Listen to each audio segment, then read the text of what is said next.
Hello, I'm Marilee Rosine Beasley, and I'm bringing you some more topics. Today is a Jewish celebration. A couple of years ago, I had a DNA test done, and it showed that I had Jewish ancestry. So in the last few months, I've been looking up and researching different special holidays on the calendar.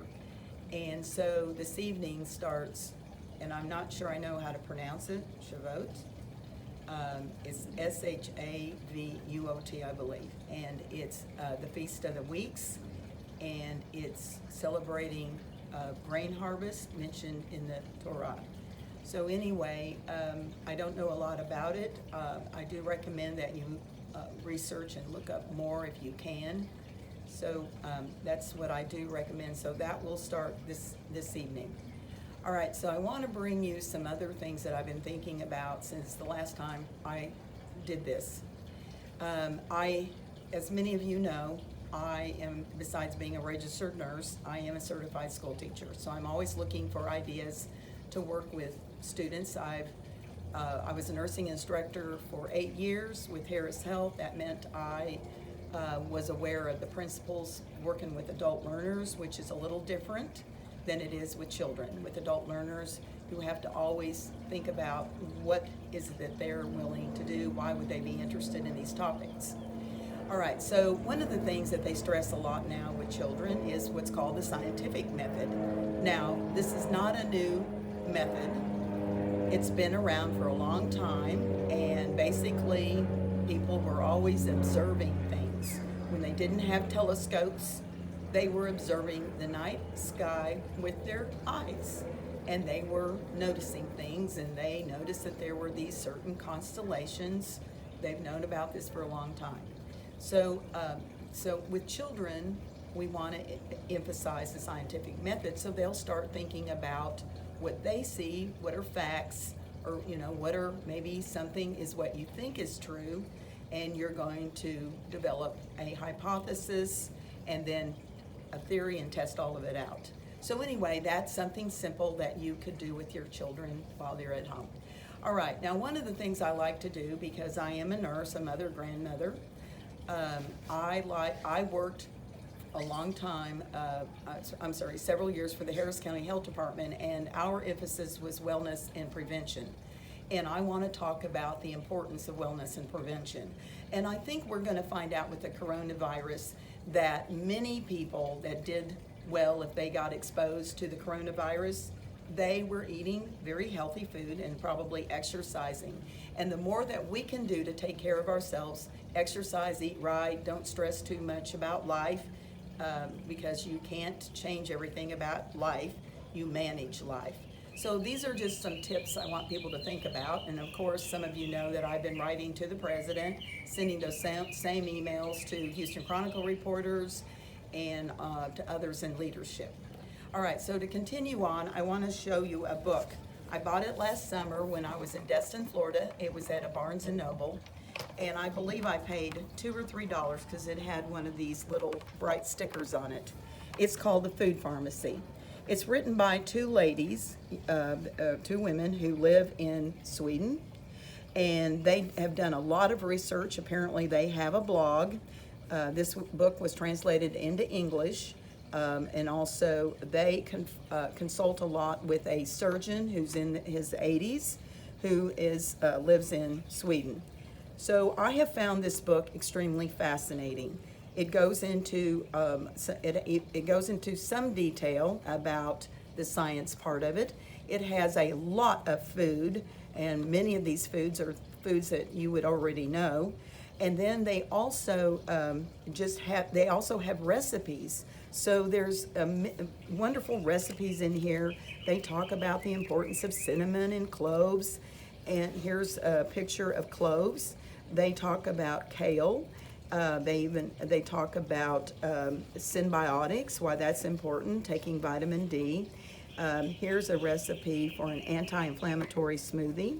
And so anyway, I would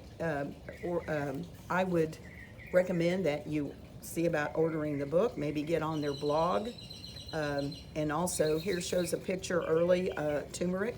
That was one of the items that they mentioned. So there's a lot of great food. They talk about eating fish, fowl, lots of vegetables, berries, fruits, and nuts. So anyway, I really like this book a lot. Another book that I had bought, I don't even remember. I got this in Half Price Books, and I can see that I paid $2. Now, in my opinion, this is an amazing book, and I guess what happens is the bookstores get so full with books that every once in a while they just go ahead and let them go. So here is a book. It has lots of great pictures, and so there's lots of specimens. So I would recommend that you order a book like if you can't get this book, maybe you could find another one. This one has information about geology, and so forth, and it has a lot of pictures, which I think is great. All right, so I want to tell you also about a book that I have a copy. I don't have it with me today. It's called Learned Optimism, and it's by Dr. Martin Seligman. He did a lot of research looking at people who were depressed and looking at how maybe they could do some different things. So I believe that food is medicine. I think that it's important for us to eat really healthy, and I think it's important for us to think about what we say to ourselves, and that leads me to a concept that I have, and that concept is that we will maybe volunteer. Maybe we're not feeling that great, but we can volunteer. And when we volunteer, even if we're not feeling that badly, this might be a way to, if we might be feeling badly, and if we get out and volunteer, and it could be something simple. Maybe you can find an animal shelter near you. Maybe you can help out. Maybe you can collect some old towels. Maybe that's all you can do on one day because you're feeling a little bit down and out. Just something simple. You don't have to do much. And that gets you going again, and you're thinking about something beyond yourself. So anyway, I want to encourage people to think about volunteering as a way to feel better. Now, something that I have mentioned before is I decided to run for city council in my neighborhood. I saw some things that I didn't think made sense. So I have been doing some research. I discovered that there was some, in my opinion, I believe that that there was not a win by the candidate who decided he had won. I did a survey with mail-in ballots. I discovered that 3 people who had written back to me they indicated, according to their surveys that I created, they had never applied for mail-in ballots and somebody had voted in their name. All right, so I want to stress to people to get involved. There's different ways to get involved. You can get involved just a little bit. You can get involved like I was willing to run for city council. Here's my card from that time period. I spent a lot of money thinking about what would make sense, and so I ran, and I believe that there was a whisper campaign against me. I don't think that the people on city council wanted me to win because I do a lot of research and ask a lot of hard questions. So I think they did everything they could to make sure I would not win. And still, I would not give up, and I ran for state representative. I ran as a Republican because for 53 years I've been involved with the Republican Party. It mostly shares my values, and so I decided that I had the time. I'm 70 years old, and supposedly I'm retired. I had a lot of knowledge. I'd helped some people run as candidates for some other campaigns, and I thought I had the time, and I went ahead and self-funded my own campaign pretty much, and I decided it was important because the founding fathers were willing to die for their beliefs.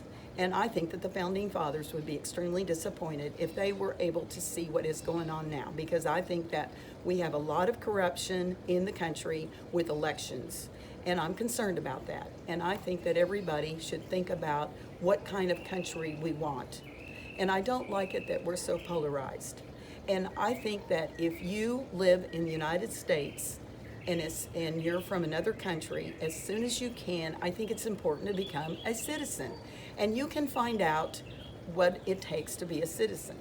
Now, I happen to have on my website a long time ago were some questions with the citizenship test. In my opinion, I think that a lot of people who live here now wouldn't be able to answer those questions. Some of them are very basic and they wouldn't be able to answer the questions. So I recommend that everybody participate. Now, one way you can participate is if you get ready to be a voter, is you research the candidates. And nowadays with the internet, sometimes you can find out very easy things. For instance, I found out, sadly, that one of our candidates who was running as a Republican for sheriff, according to the internet, according to a Fox News TV show, he was fired for lying when he worked as a constable.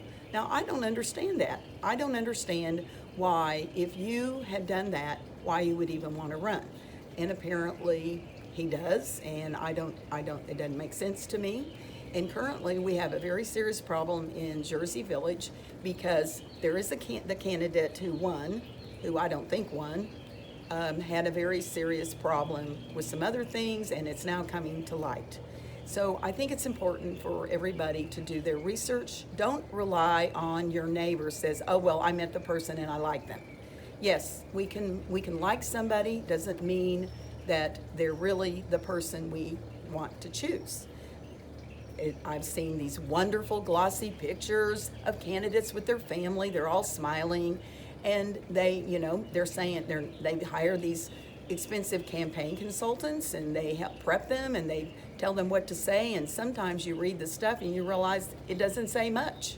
So please stay informed. So anyway, that's something I want to just encourage everybody to think about. Now, one thing that I did recently is I was at a city council meeting and I held up some signs. I did a silent protest, and they knew I didn't say a word. And it really, I know, bothered them because I was holding up a sign that talked about an $8 million city hall. Now, we don't have that kind of money, and why aren't the citizens allowed to vote on moving our city hall over to the other side of Highway 290? An $8 million city hall doesn't make sense to me. And we don't even get to vote on it. Our city council, our current city council, has figured out how to skip over us, and I don't think that's right. So anyway, these are some things that you can do when, you can help volunteer, you can look things up. Now, I also want to just say, set some fun goals for yourself. Maybe figure out how to be a little more frugal. Maybe just volunteer more, work in your garden, whatever it is. Say hello to a stranger. Now, one of the things that I like to do is I like to do things for Camp Hope, which is near here. Camp Hope is for the veterans who are suffering from PTSD. The camp has been replicated, is my understanding, and it's getting a little bit bigger. And one of the things that I noticed they needed was firewood.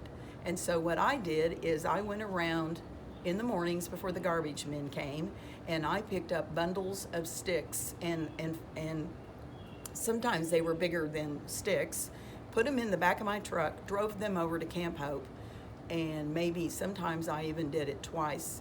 And so that was a way, for very little money, I was able to gather some sticks for them.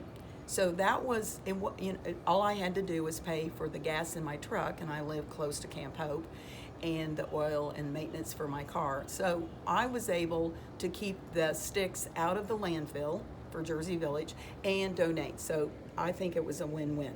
All right, so another thing that I want to just suggest to parents right now is, now that their kids are going to be home for a while longer, that they might encourage their kids to start a journal.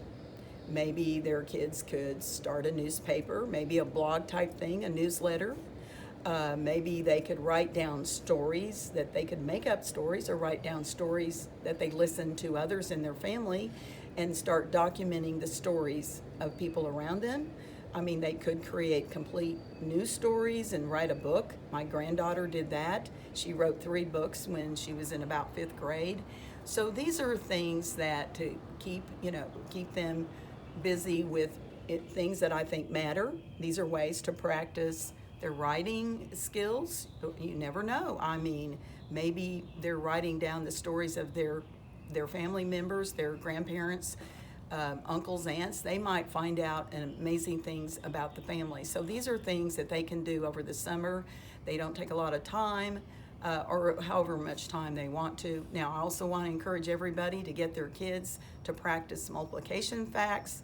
When I was a school nurse, and I had kids waiting in my office for their parents and they weren't sick, I would just give them a grid and they would sit there and I practice their their multiplication facts, and I would point out to them that they probably knew how to count by 5, knew how to count by 2, and maybe they could do some 3s, and then they would start filling in the rest. So that was one thing that I really liked doing with them, and that's something you can do with them too. Now, I want you to also talk about with the kids this summer, encourage them to play games. Monopoly, checkers, Chinese checkers. I mentioned the other day that game called Are You Smarter Than a 5th Grader? That's a great game that they could play. It's a trivia type game. There's all these things around. Also, it happens that if they want to, they could observe the sky, they could observe what all is around them. Like, for instance, I mentioned, rocks. They could pick up rocks, figure out what's in the rocks, what that rock's made of. There's just ideas everywhere. They can look down on the ground, pick up leaves. I've been picking up leaves and been amazed at all the different shapes and sizes that are in my yard. And if you don't have a backyard, you could go to a nearby park. So there's things you can do. You could have your children record this. Maybe they can take their cell phone, take pictures of flowers like I like to. And so there's plenty of things that they could do. I also want to mention a couple of other things. I am a member of Champion Forest Baptist Church. Mark Lanier's been my Sunday school teacher for 12 years, and he started the Lanier Theological Library, and then he is a friend of the CEO at Tyndale House, Cambridge, England, and this is the online magazine that they have, and this is a card to promote that. So these are things that perhaps you might be interested in getting online, looking at this. Everything that Mark does for the Sunday school class and for the Lanier Theological Library, it's all online. All the lecturers who've come over the years, it's all online. And the class is biblicalliteracy.org. There's a hyphen in the middle between biblical and literacy, and he does right now, because of the coronavirus, the thought for the day. All right, so I also want to tell you about a friend of mine. His name is George Waheed. George has lived in Texas for a long time. He's from Pakistan, and he sounds more like he's from the United States to me, he just sounds like he's from the U.S. He has lived in Texas for a long time. Now, he is one of the pastors at the Pakistani congregation that meets at Jersey Village on Sundays, and he and I became friends. And occasionally he will call me, update me on some things that they're doing in Pakistan. Now, right now, he's got some members in Pakistan. They've got a group of people that he helps to encourage and support, and they are in dire need of a little bit of money. So I said, I can talk about your ministry. This is the card that he gave me, Let's Learn Ministries. We got the information. You could research him a little bit more. Maybe you could be frugal on a couple of meals and maybe donate $10, because $10 in Asia goes a long way. I know this because I've traveled to Asia a lot. So that might be something that you might consider helping out with. So anyway, I researched George Waheed and his ministry. So anyway, this is just something to consider. Also, I get a magazine occasionally. It's from a group called Voice of the Martyrs, and this just came, I think it was yesterday, and I noticed that when I opened up the package of this, that they have information about, it says, be inspired by those who came before us. And of course, the Apostle Paul was the first one, and he was the first one he was one of the first who was martyred for the church and martyred for the cause. So this might be something for you to consider. Here's this information. So anyway, what I'd like to do is just, I have one more thing, a couple of things. One is I have, my friend made this butterfly for me. It is made out of recycled materials. This is actually from an old chair that I had. The rest of it is wood that she had. She made this. She has put a treatment on it, and so now I'm going to put it outside in a garden area. I don't know yet where. So anyway, I just wanted to share that with you. If you want to know more about it, I'll put some information on my website about that. So this has all been recycled, and I think it's an amazing use. Some of the wood is from these pallets. So this is just an example of how you can recycle and reuse some things. Anyway, all right, so just to recap, we're in a situation right now with the coronavirus, and as many of you know, I've been writing to the president making recommendations to be outdoors as much as possible, and I just want to encourage everybody, go to a park, go on a picnic, take your kids outdoors while you're out on that picnic, look around, see what's out there. There's always amazing things. So look below, and even below the surface. I've been gathering all kinds of clippings and things like that together, so I bet I have a lot of worms. Maybe I am raising worms, I don't know. Anyway, have a great day and a blessed week. Thank you.